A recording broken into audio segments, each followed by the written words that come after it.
महादेव की जय।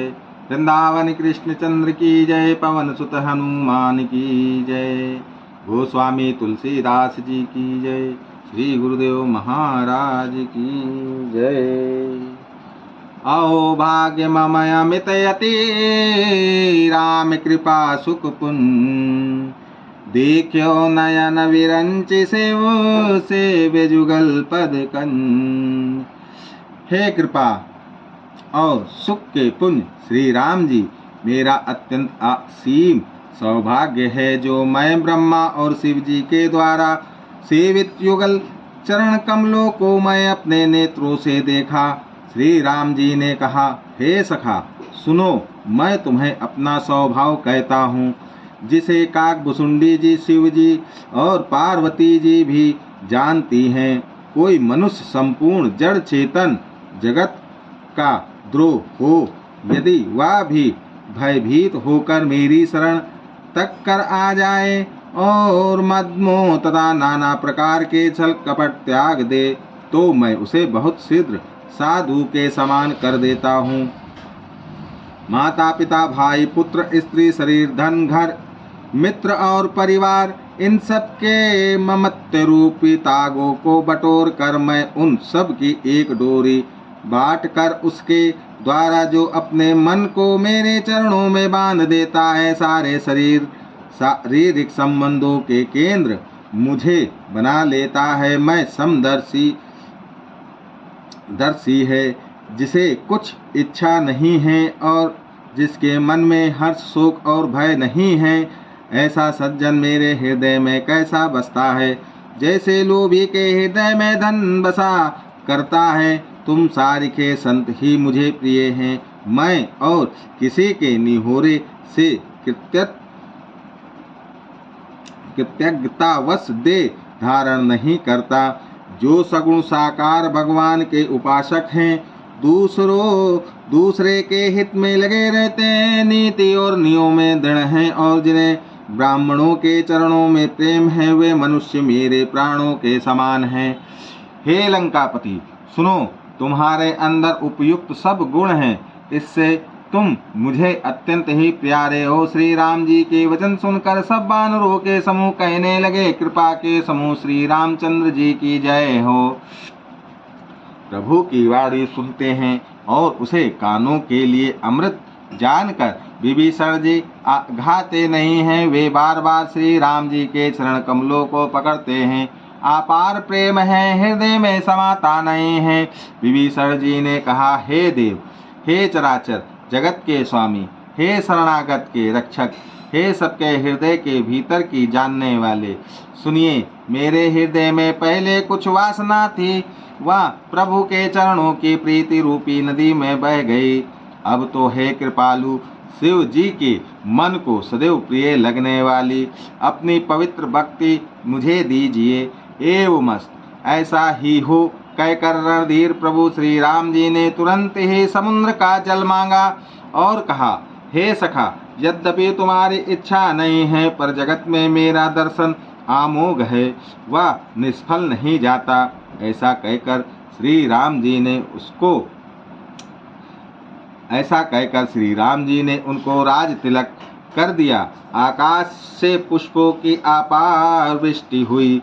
श्री राम जी ने रावण के क्रोध रूपी अग्नि में जो अपनी विभीषण की श्वास वचन रूपी पवन से प्रचंड हो रही थी, जलते हुए विभीषण को बचा लिया और उसे अखंड राज्य दिया।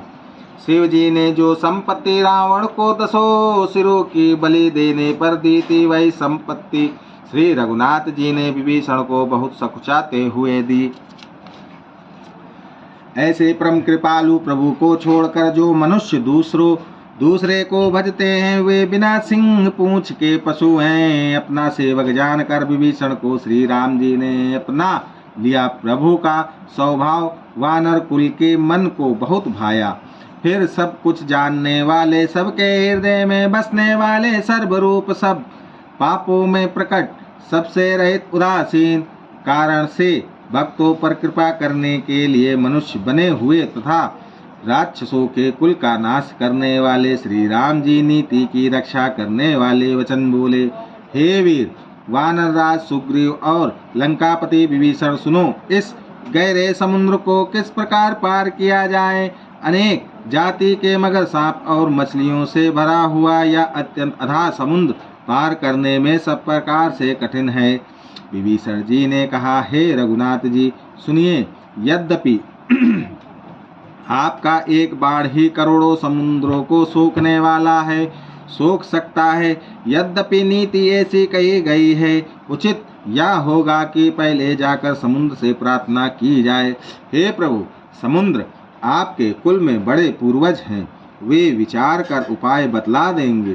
तब क्षीर और वानरों की सारी सेना बिना ही परिश्रम के समुद्र के पार उतर जाएगी। श्री राम जी ने कहा, है सखा, तुमने अच्छा उपाय बताया, यही किया जाए। यदि देव सहायक हो, यह सलाह लक्ष्मण जी के मन को अच्छी नहीं लगी। श्री राम जी के वचन सुनकर तो उन्होंने बहुत ही दुख पाया। लक्ष्मण जी ने कहा, हे नाथ, देव का कौन भरोसा, मन में क्रोध कीजिए, ले आइए और समुद्र को सुखा डालिए। या देव तो कायर के मन का एक आधार तसल्ली देने का उपाय है। आलसी लोग ही देव देव पुकारा करते हैं। यह सुनकर श्री रघुवीर हंसकर बोले, ऐसे ही करेंगे, मन में धीरज रखो। ऐसा कहकर छोटे भाई को समझाकर प्रभु श्री रघुनाथ जी समुद्र के समीप गए। उन्होंने पहले सिर नवा कर प्रणाम किया, फिर किनारे पर कुछ बिछा कर बैठ गए।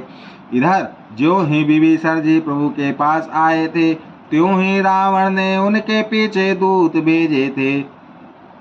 कपट से वानर का शरीर धारण कर उन्होंने सब लीलाएं देखी। वे अपने हृदय में प्रभु के गुण की और शरणागत पर उनके स्नेह की सराहना करने लगे। फिर वे प्रकट रूप में भी अत्यंत प्रेम के साथ श्री राम जी के स्वभाव की बड़ाई करने लगे। उन्हें दुर्वा कपट वेश भूल गया। तब वानरों ने जाना कि वे शत्रु के दूत हैं और वे उन सबको बांधकर सुग्रीव के पास ले आए। सुग्रीव ने कहा, सब वानरों सुनो, राक्षसों के अंग भंग करके भेज दो। सुग्रीव के वचन सुनकर वानर दौड़े। दूतों को बांधकर उन्होंने सेना के चारों ओर घुमाया। वानर उन्हें बहुत तरह से मारने लगे। वे दीन होकर पुकारते थे, फिर भी वानरों ने उन्हें नहीं छोड़ा। तब दूतों ने पुकार कर कहा, जो हमारे नाक कान काटेगा उसे कौशलधीश श्री राम जी की सौगंध है। यह सुनकर लक्ष्मण जी ने सबको निकट बुलाया। उन्हें बड़ी दया लगी। इससे हंसकर उन्होंने राक्षसों को तुरंत ही छुड़ा दिया और उनसे कहा, रावण के हाथ में यह चिट्ठी देना और कहना, हे कुलघातक, लक्ष्मण जी के शब्दों संदेश से को बाँचो। फिर उस मूर्ख से जबानी या मेरा उदार कृपा से भरा हुआ संदेश कहना कि सीता जी को देकर उसने श्री राम जी से मिलो, नहीं तो तुम्हारा काल आ गया समझो। लक्ष्मण जी के चरणों में मस्तक नवाकर श्री राम जी के गुणों की गाथा वर्णन करते हुए दूत तुरंत ही चल दिए। श्री राम जी का यश कहते हुए वे लंका में आए और उन्होंने रावण के चरणों में सिर नवाया। दशमुख रावण ने हंसकर बात पूछी, अरे शुक, अपनी कुशल क्यों नहीं कहता? फिर उस विभीषण का समाचार सुना। मृत्यु जिसके अत्यंत निकट आ गई है। मूर्ख ने राज्य करते हुए लंका को त्याग दिया। आभागा अब जो का कीड़ा घुन बनेगा। जौ के साथ जैसे घुन भी पिस जाता है, वैसे ही नरवानरों के साथ वह भी मारा जाएगा। फिर भालू और वानरों की सेना का हाल का जो कठिन काल की प्रेरणा से या चली आई है और जिनके जीवन का रक्षक कोमल चित्त वाला बेचारा समुद्र बन गया है, अर्थात उनके और राक्षसों के बीच में यदि समुद्र ना होता तो अब तक राक्षस उन्हें मारकर खा गए होते। फिर उन तपस्वियों की बात बता जिनके हृदय में मेरा बड़ा डर है। उनसे तेरी भेंट हुई या वे कानों से मेरा सुयश सुनकर ही लौट गए। शत्रु सेना का तेज और बल बताता क्यों नहीं? तेरा चित्त बहुत ही चकित भवचक्का सा हो रहा है। दूत ने कहा, हे नाथ, आपने जैसा कृपा करके पूछा है वैसे ही क्रोध छोड़कर मेरा कहना मानिए, मेरी बात पर विश्वास कीजिए। जब आपका छोटा भाई श्री राम जी से जाकर मिला तब उसके पहुंचते ही श्री राम जी ने उसको राज तिलक कर दिया। हम रावण के दूत हैं या कानों से सुनकर वानरों ने हमें बांधकर बहुत कष्ट दिए, यहाँ तक कि वे हमारे नाक कान काटने लगे। श्री राम जी की शपथ दिलाने पर कहीं उन्होंने हमको छोड़ा। हे नाथ, आपने श्री राम जी की सेना पूछी, सो वाह तो 100 करोड़ों मुखों से भी वर्णन नहीं की जा सकती। आपने को रंगों के भालू और वानरों की सेना है जो भयंकर मुख वाले, विशाल शरीर वाले और भयानक हैं। जिसने नगर को जलाया और आपके पुत्र अक्षय कुमार को मारा, उसका बल तो सब वानरों में थोड़ा है। असंख्य नामों वाले बड़े ही कठोर और भयंकर योद्धा हैं। उनमें असंख्य हाथियों का बल है और वे बड़े ही विशाल हैं। द्विंदवयंद नील नल अंगद गद बिकटा आस्य दधिमुख के हरि निसट सठ जामवंत और बलराज, ये सभी बलराशि हैं। ये सब वानर बल में सुग्रीव के समान है और इनके जैसे एक दो नहीं करोड़ों हैं। उन बहुत सो गिन ही कौन सकता है। श्री राम जी की कृपा से उनमें अतुलनीय बल है। वे तीनों लोकों को तृण के समान तुच्छ समझते हैं। हे दशग्रीव, मैंने कानों से ऐसा सुना है कि 18 पदम तो अकेले वानरों के सेनापति हैं। हे नाथ, उस सेना में ऐसा कोई वानर नहीं है जो आपको रण में ना जीत सके। सबके सब अत्यंत क्रोध से हाथ मींचते हैं, पर श्री रघुनाथ जी उन्हें आज्ञा नहीं देते। हम मछलियों और सर्पों सहित समुद्र को सोख लेंगे, नहीं तो बड़े बड़े पर्वतों से उसे भरकर पूर पाट देंगे और रावण को मसल कर धूल में मिला देंगे। सब वानर ऐसे ही वचन कह रहे हैं, सब शायद ही निडर हैं। इस प्रकार गरजते और दपटते हैं, मानो लंका को निगल ही जाना चाहते हैं। सब वानर भालू सहज ही सूरवीर हैं। फिर उनके सिर पर प्रभु सर्वेश्वर श्री राम जी हैं। हे रावण, वे संग्राम में करोड़ों कालों को जीत सकते हैं। श्री रामचंद्र जी के तेज सामर्थ्य, बल और बुद्धि की अधिकता को लाखों शेष भी नहीं गा सकते। वे एक ही बाण से सैकड़ों समुद्रों को सोख सकते हैं। परंतु नीति निपुण श्री राम जी ने नीति की रक्षा के लिए आपके भाई से उपाय पूछा। उनके आपके भाई से वचन सुनकर वे श्री राम जी समुद्र से राह मांग रहे हैं। उनके मन में कृपा भरी है, इसीलिए वे उसे सोखते नहीं। दूत के ये वचन सुनते ही रावण खूब हंसा और बोला, जब ऐसी बुद्धि है तभी तो वानरों को सहायक बनाया है। स्वाभाविक ही डरपोक विभीषण वचन को प्रणाम करके उन्होंने समुद्र से मचलना बलहट ठाना है। अरे मूर्ख, झूठी बड़ाई क्या करता है। बस मैंने शत्रु राम के बल और बुद्धि की था पा ली। जिसके विभीषण जैसा डरपोक मंत्री हो, उसे जगत में विजय और विभूति ऐश्वर्य कहाँ। दुष्ट रावण के वचन सुनकर दूत को क्रोध बढ़ आया। उसने मौका समझकर पात्रिका निकाली और कहा, श्री राम जी के छोटे भाई लक्ष्मण ने यह पात्रिका दी है। हे नाथ, इसे बचवा कर छाती ठंडी कीजिए। रावण ने हंसकर उसे बाएं हाथ से लिया और मंत्री को बुलवा कर वह मूर्ख उसे बाँचने लगा। पात्रिका में लिखा था, अरे मूर्ख, केवल बातों से ही मन को रिझाकर अपने कुल को नष्ट भ्रष्ट ना कर। श्री राम जी से विरोध करके तू विष्णु, ब्रह्मा और महेश की शरण जाने पर भी नहीं बचेगा। या तो अभिमान छोड़कर अपने छोटे भाई विभीषण की भांति प्रभु के चरण कमलों का भ्रमर बन जा, अथवा रे दुष्ट श्री राम जी के बल रूपी अग्नि में परिवार सहित पतिंगा हो जा। दोनों में से जो अच्छा लगे सो कर। पात्रिका सुनते ही रावण मन में भयभीत हो गया, परंतु मुख से ऊपर से मुस्कुराता हुआ वह सबको सुनाकर कहने लगा, जैसे कोई पृथ्वी पर पड़ा हुआ हाथ से आकाश को पकड़ने की चेष्टा करता हो, वैसे ही यह छोटा तपस्वी लक्ष्मण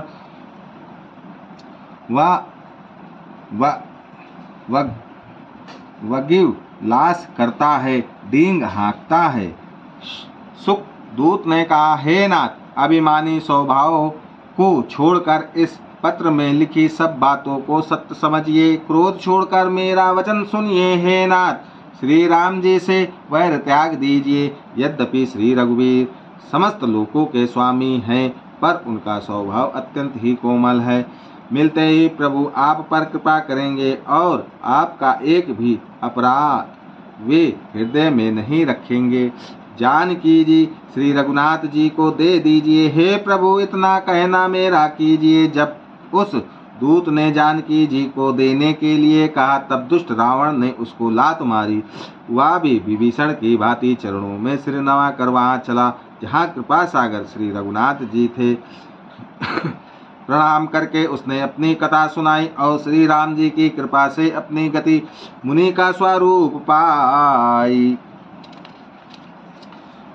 शिव जी कहते हैं, हे भवानी, वह ज्ञानी मुनि था, अगस्त ऋषि के शाप से राक्षस हो गया था। तब बार बार श्री राम जी के चरणों की वंदना करके वह मुनि अपने आश्रम को चला गया। इधर 3 दिन बीत गए, किंतु जड़ समुद्र विनय नहीं मानता। तब श्री राम जी क्रोध सहित बोले, बिना भय के प्रीत नहीं होती। हे लक्ष्मण, धनुष बाण लाओ, मैं अग्नि बाण से समुद्र को सोख डालूं। मूर्ख से विनय, कुटिल के साथ प्रीति स्वाभाविक ही, कंजूस से सुंदर नीति, उदारता का उपदेश, ममता में फंसे हुए मनुष्य से ज्ञानी की कथा, अत्यंत लोभी से वैराग्य का वर्णन, क्रोधी से सम शांति की बात और कामी से भगवान की कथा। इनका वैसा ही फल होता है जैसा ऊपर में बीज बोने से होता है, अर्थात ऊपर से बीज बोने की भांति यह सब व्यर्थ जाता है। ऐसा कहकर श्री रघुनाथ जी ने धनुष चढ़ाया। या मत लक्ष्मण जी के मन को बहुत अच्छा लगा। प्रभु ने भयानक अग्निबाण संधान किया, जिससे समुद्र के हृदय के अंदर अग्नि की ज्वाला उठी, मगर सांप तथा मछलियों के समूह व्याकुल हो गए। जब समुद्र ने जीवों को जलते जाना, तब सोने के थाल में अनेक मणियों रत्न को भरकर अभिमान छोड़कर वह ब्राह्मण के रूप में आया। काकभुसुंडी जी कहते हैं, हे गरुण, सुनिए, चाहे कोई करोड़ों उपाय करके सींचे, पर केला तो काटने पर ही फलता है। नीच विनय से नहीं मानता, वह डांटने पर ही झुकता है, रास्ते पर आता है। समुद्र ने भयभीत होकर प्रभु के चरण पकड़ कर कहा, हे नाथ, मेरे सब अवगुण दोष क्षमा कीजिए। हे नाथ, आकाश, वायु, अग्नि, जल और पृथ्वी, इन सब की करनी स्वभाव से ही जड़ है। आपकी प्रेरणा से माया ने इन्हें सृष्टि के लिए उत्पन्न किया है। सब ग्रंथों ने यही गाया है। जिसके लिए स्वामी की जैसी आज्ञा है, वह उसी प्रकार से रहने में सुख पाता है। प्रभु ने अच्छा किया जो मुझे शिक्षा दंड दी, किंतु मर्यादा जीवों का स्वभाव भी आपकी ही बनाई हुई है। ढोल, गंवार, शूद्र, पशु और नारी, ये सब शिक्षा के अधिकारी है। प्रभु के प्रताप से मैं सूख जाऊंगा और सेना पार उतर जाएगी। इसमें मेरी बड़ाई नहीं है, मेरी मर्यादा नहीं रहेगी। तथापि प्रभु की आज्ञा अपेल है, अर्थात आपकी आज्ञा का उल्लंघन नहीं हो सकता। ऐसा देव गाते हैं। अब आपको जो अच्छा लगे मैं तुरंत वही करूं। समुद्र के अत्यंत विनीत वचन सुनकर कृपालु श्री राम जी ने मुस्कुरा कर कहा, हे तात, जिस प्रकार वानरों की सेना पार उतर जाए वह उपाय बताओ। समुद्र ने कहा, हे नाथ, नील और नल 2 वानर भाई हैं। उन्होंने लड़कपन में ऋषि से आशीर्वाद पाया था। उनके स्पर्श कर लेने से ही भारी भारी पहाड़ भी आपके प्रताप से समुद्र पर तैर जाएंगे। मैं भी प्रभु की प्रभुता को हृदय में धारण कर अपने बल के अनुसार जहाँ तक मुझसे बन पड़ेगा सहायता करूँगा। हे नाथ, इस प्रकार समुद्र को बांधिए। जिससे तीनों लोकों में आपका सुंदर यश गाया जाए। इस बाण से मेरे उत्तम तट पर रहने वाले पाप के राशि दुष्ट मनुष्यों का वध कीजिए। कृपालु और रणधीर श्री राम जी ने समुद्र के मन की पीड़ा सुनकर उसे तुरंत ही हर लिया, अर्थात बाण से उन दुष्टों का वध कर दिया। श्री राम जी का भारी बल और पौरुष देखकर समुद्र हर्षित होकर सुखी हो गया। उसने उन दुष्टों का सारा चरित्र प्रभु को कह सुनाया। फिर चरणों की वंदना करके समुद्र चला गया। समुद्र अपने घर चला गया। श्री रघुनाथ जी को या मत उसकी सलाह अच्छा लगा। या चरित्र कलयुग के पापों को हरने वाला है। इसे तुलसीदास ने अपनी बुद्धि के अनुसार गाया है। श्री रघुनाथ जी के गुण समूह सुख के धाम, संदेह का नाश करने वाले और विषाद का दमन करने वाले हैं। अरे मूर्ख मन, तू संसार का सब आशा भरोसा त्याग कर निरंतर इन्हें गा और सुन। श्री रघुनाथ जी का गुणगान संपूर्ण सुंदर मंगलों का देने वाला है। जो इसे आदर सहित सुनेंगे वे बिना किसी सहज अन्य साधन के ही भवसागर को तर जाएंगे। समापारायण 24वां विश्राम। श्री गणेशाय नमः। श्री जानकी वल्लभो विजेताय। श्री रामचरितमानस षष्ठ सोपान लंका कांड। कामदेव के शत्रु शिव जी के सेब भव जन्म मृत्यु के भय को हरने वाले काल रूपी मत वाले हाथी के लिए सिंह के समान, योगियों के स्वामी योगेश्वर, ज्ञान के द्वारा जानने योग्य गुणों की निधि, अजय निर्गुण निर्विकार, माया से परे, देवताओं के स्वामी, दुष्टों के वध में तत्पर, ब्राह्मण वृद्ध के एकमात्र देवता रक्षक, जल वाले मेघ के समान सुंदर श्याम कमल के से नेत्र वाले पृथ्वीपति राजा के रूप में परम देव श्री राम जी की मैं वंदना करता हूँ। शंख और चंद्रमा की सी कांति के अत्यंत सुंदर शरीर वाले, व्यद्र चर्म के वस्त्र वाले, काल के समान अथवा काले रंग के भयानक सर्पों का भूषण धारण करने वाले, गंगा और चंद्रमा के प्रेमी, काशीपति, कलयुग के पाप समूह का नाश करने वाले, कल्याण के कल्प वृक्ष, गुणों के निदान और कामदेव को भस्म करने वाले, पार्वती पति वंदनीय श्री शंकर जी को मैं नमस्कार करता हूँ, जो सत्य पुरुषों को अत्यंत दुर्लभ केवल्य मुक्ति तक दे डालते हैं और जो दुष्टों को दंड देने वाले, वे कल्याणकारी श्री शंभु मेरे कल्याण का विस्तार करे। लव निमेष परमाणु वर्ष युग और कल्प जिनके प्रचंड बाण हैं और काल जिनका धनुष है, हे मन तू उन श्री राम जी को क्यों नहीं भजता। समुद्र के वचन सुनकर प्रभु श्री राम जी ने मंत्रियों को बुलाकर ऐसा कहा, अब विलंब किस लिए हो रहा है। सेतु पुल तैयार करो जिसमें सेना उतरे। जामवन ने हाथ जोड़कर कहा, हे सूर्य कुल के ध्वजा स्वरूप कीर्ति को बढ़ाने वाले श्री राम जी सुनिए। हे नाथ, सबसे बड़ा सेतु तो आपका नाम ही है, जिस पर चढ़कर जिसका आश्रय लेकर मनुष्य संसार रूपी समुद्र से पार हो जाते हैं।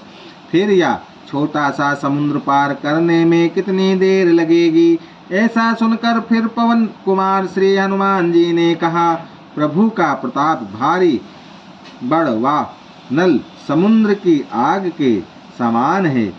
इसने पहले समुद्र के जल को सोख लिया था, परंतु आपके शत्रुओं की स्त्रियों के आंसुओं की धारा से या फिर भर गया और उसी से खारा भी हो गया। हनुमान जी की यह युक्ति अलंकरा पूर्ण युक्ति सुनकर वानर श्री रघुनाथ जी की ओर देखकर हर्षित हो गए। जामवन ने नल नील दोनों भाइयों को बुलाकर उन्हें सारी कथा कह सुनाई और कहा, मन में श्री राम जी के प्रताप को स्मरण करके सेतु तैयार करो। राम प्रताप से कुछ भी परिश्रम नहीं होगा। फिर वानरों के समूह को बुला लिया और कहा, आप सब लोग मेरी कुछ विनती सुनिए। अपने हृदय में श्री राम जी के चरण कमलों को धारण कर लीजिए और सब भालू और वानर एक खेल कीजिए।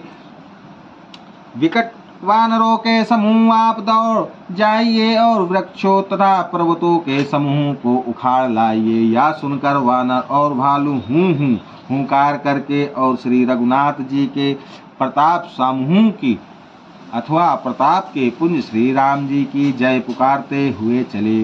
बहुत ऊंचे ऊंचे पर्वतों और वृक्षों को खेल की तरह ही उखाड़ कर उठा लेते हैं और ला ला कर नल नील को देते हैं। वे अच्छी तरह रगड़ कर सुंदर सेतु बनाते हैं। वानर बड़े बड़े पहाड़ ला ला कर देते हैं और नल नील उन्हें गेंद की तरह ले लेते हैं। सेतु की अत्यंत सुंदर रचना देखकर कृपा सिंधु श्री राम जी हंसकर वचन बोले, यहाँ की भूमि परम रमणीय और उत्तम है, इसकी असीम महिमा वर्णन नहीं की जा सकती। मैं यहाँ शिव जी की स्थापना करूँगा। मेरे हृदय में यह महान संकल्प है। श्री राम जी के वचन सुनकर वानर राज सुग्रीव ने बहुत से दूत भेजे, जो सब श्रेष्ठ मुनियों को बुलाकर ले आए। शिवलिंग की स्थापना करके विधि पूर्वक उसका पूजन किया। फिर भगवान बोले, शिव जी के समान मुझको दूसरा कोई प्रिय नहीं है। जो शिव से द्रोह रखता है और मेरा भक्त कहलाता है, वह मनुष्य स्वप्न में भी मुझे नहीं पाता। शंकर जी से विमुख होकर विरोध करके जो मेरी भक्ति चाहता है, वह नरकगामी मूर्ख और अल्प बुद्धि है। जिनको शंकर जी प्रिय हैं, परंतु जो मेरे द्रोही हैं एवं जो शिव जी के द्रोही हैं और मेरे दास बनना चाहते हैं, वे मनुष्य कल्प भर घोर नरक में निवास करते हैं। जो मनुष्य मेरे स्थापित किए हुए इन रामेश्वर जी का दर्शन करेंगे, वे शरीर छोड़कर मेरे लोक को जाएंगे। और जो गंगा जल लाकर इन पर चढ़ावेगा, वह मनुष्य युज्य मुक्ति पावेगा, अर्थात मेरे साथ एक ही जाएगा, अर्थात मेरे साथ एक हो जाएगा। जो छल छोड़कर और निष्काम होकर श्री रामेश्वर जी की सेवा करेंगे, उन्हें शंकर जी मेरी भक्ति देंगे। और जो मेरे बनाए सेतु का दर्शन करेगा, वह बिना ही परिश्रम संसार रूपी समुद्र से तर जाएगा। श्री राम जी के वचन सबके मन को अच्छे लगे। तदनंतर वे श्रेष्ठ मुनि अपने अपने आश्रमों को लौट आए। शिव जी कहते हैं, हे पार्वती, श्री रघुनाथ जी की यह रीति है कि वे शरणागत पर सदा प्रीति करते हैं। चतुर नल और नील ने सेतु बांधा। श्री राम जी की कृपा से उनका यह उज्ज्वल यश सर्वत्र फैल गया। जो पत्थर आप डूबते हैं और दूसरों को डुबा देते हैं, वे ही जहां तैरने वाले और दूसरों को पार ले जाने वाले हो गए। यहाँ न तो समुद्र की महिमा वर्णन की गई है, न पत्थरों का गुण है और न वानरों की ही कोई करामत है। श्री रघुवीर के प्रताप से पत्थर भी समुद्र पर तैर गए। ऐसे श्री राम जी को छोड़कर जो किसी दूसरे स्वामी को जाकर बजते हैं, वे निश्चय ही मंदबुद्धि है। ननीर ने तुम्हारे कर उसे बहुत मजबूत बनाया, दे पर निधान। श्री राम जी के मन को बहुत ही अच्छा लगा सेनासी, जिसका कुछ वर्णन नहीं हो सकता। योद्धा वानरों के समुदाय हैं। कृपालु श्री रघुनाथ जी से तो बंद के तत्पर चढ़कर समुद्र का विस्तार देखने लगे। करुणा के मूर्त प्रभु के दर्शन के लिए सब जलचरों के समूह प्रकट हो गए, जल के ऊपर निकल आए। बहुत तरह के मगर, नाग, घड़ियाल, मच्छ और सर्प थे। इनके 100 योज के बहुत बड़े विशाल शरीर थे। कुछ ऐसे भी जंतु थे जो उनको भी खा जाए किसी के डर से, तो वे भी डर रहे थे। वे सब विरोध भूल कर प्रभु के दर्शन कर रहे हैं, हटाने से भी नहीं हटते। सबके मन हर्षित हैं, सब सुखी हो गए। उनकी आड़ के कारण जल भी दिखाई पड़ता। वे सब भगवान का रूप देखकर आनंद और प्रेम से मग्न हो गए। प्रभु श्री राम जी की आज्ञा पाकर सेना चली। वानर सेना की विलुप्ता आध्यात्मिक संख्या को कौन कह सकता है। सेतु बन पर बड़े भीड़ हो गई, से छुआ मार्ग से उड़ने लगे और दूसरे कितने ही चरजी पर चढ़ कर जा रहे हैं। कालू रघुनाथ जी तथा लक्ष्मण जी दोनों ऐसा कौतुक देखकर हंसते हुए चले। श्री रघुवीर सेना सहित समुद्र के पार हो गए। वानरों और उनके सेनापतियों की भीड़ कहीं नहीं जा सकती। प्रभु ने समुद्र के पार डेरा डाला और सब वानरों को आज्ञा दी कि तुम जाकर सुंदर फल मूल खाओ। यह सुनते ही जाना जाता दौड़ पड़े। श्री राम जी के हित सेवा के लिए ऋतु समय की गति को छोड़कर फल उठे। वानर भालू मीठे मीठे फल खा रहे हैं, वृक्षों को हिला रहे हैं और पर्वतों के शिखरों को लंका की ओर फेंक रहे हैं। घूमते फिरते जहाँ कहीं किसी राक्षस को पा जाते हैं तो सब उसे घेर कर खूब नाच नचाते हैं और हाथों से उसके नाक काट कर प्रभु का सुयश कहकर अथवा कहलाकर तब से जाने देते हैं। राक्षसों के नाक और कान काट डाले गए। उन्होंने रावण से सब समाचार का समर्पा सेतु का बाणा जाना। कानों से सुनते ही रावण घबरा कर 10 मुखों से बोल उठा। बोलो सियापति रामचंद्र की जय, उमापति महादेव की जय, वृंदावन कृष्ण चंद्र की जय, गोस्वामी तुलसीदास जी की जय, श्री गुरुदेव महाराज की जय।